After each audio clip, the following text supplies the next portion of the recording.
Assalamualaikum warahmatullahi wabarakatuh.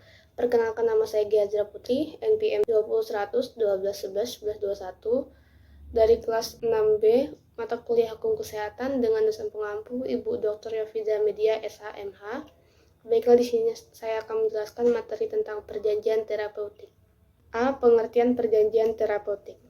Perjanjian terapeutik adalah perjanjian antara dokter dengan pasien, berupa hubungan hukum yang melahirkan hak dan kewajiban bagi kedua belah pihak. Objek dari perjanjian ini adalah berupa upaya atau terapi untuk penyembuhan pasien, di mana dalam perjanjian terapeutik terdapat para pihak yang mengikatkan diri dalam suatu perjanjian, yaitu dokter sebagai pihak yang melaksanakan atau memberikan pelayanan medis dan pasien sebagai pihak yang menerima pelayanan medis. B. Sifat perjanjian terapeutik.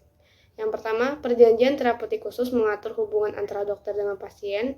Yang kedua, hubungan dalam perjanjian terapeutik hendaknya dilakukan dalam suasana saling percaya, yang berarti pasien harus percaya kepada dokter yang melakukan terapi, demikian sebaliknya. Yang ketiga, harapan ini juga dinyatakan sebagai senantiasa diliputi oleh segala emosi, harapan, dan kekhawatiran makhluk insani. Dalam perjanjian terapeutik berlaku beberapa azas hukum, yaitu azas legalitas. Dalam azas ini, pelayanan medik hanya dapat terselenggara apabila tenaga kesehatan yang bersangkutan telah memenuhi persyaratan dan perizinan yang diatur dalam peraturan perundang-undangan.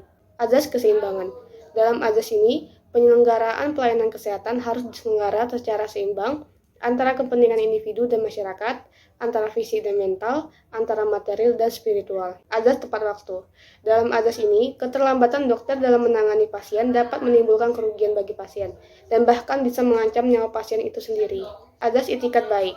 Berpegang teguh pada prinsip etis berbuat baik yang perlu diterapkan dalam pelaksanaan kewajiban dokter terhadap pasien. Azas kejujuran. Dalam azas ini merupakan dasar dari terlaksananya penyampaian informasi yang benar, baik oleh pasien maupun dokter dalam berkomunikasi. Azas kehati-hatian. Dalam azas ini, tindakan dokter harus didasarkan pada ketelitian dalam menjalankan fungsi dan tanggung jawabnya. Azas keterbukaan. C. Dasar hukum perjanjian terapeutik. Perjanjian terapeutik dikategorikan sebagai perjanjian yang diatur dalam pasal 1601 bab A buku 3 KUH Perdata, yaitu perjanjian untuk melakukan jasa yang diatur dalam ketentuan khusus. Ketentuan khusus dalam perjanjian terapeutik diatur dalam Undang-Undang Nomor 36 Tahun 2009 tentang Kesehatan. D. Tujuan dan para pihak dalam perjanjian terapeutik. Tujuan dari perjanjian terapeutik adalah menyembuhkan dan mencegah penyakit, meringankan penderitaan, dan mendampingi pasien. Para pihak yang terlibat dalam perjanjian terapeutik adalah sebagai berikut. Yang pertama, dokter dan tenaga kesehatan. Yang kedua, pasien. Yang ketiga, rumah sakit. E. Berakhirnya perjanjian terapeutik. Berakhirnya perjanjian terapeutik dapat disebabkan antara lain sebagai berikut. A. Sembuhnya pasien, karena upaya maksimal dalam memberikan pelayanan kesehatan tercapai. B. Dokter mengundurkan diri.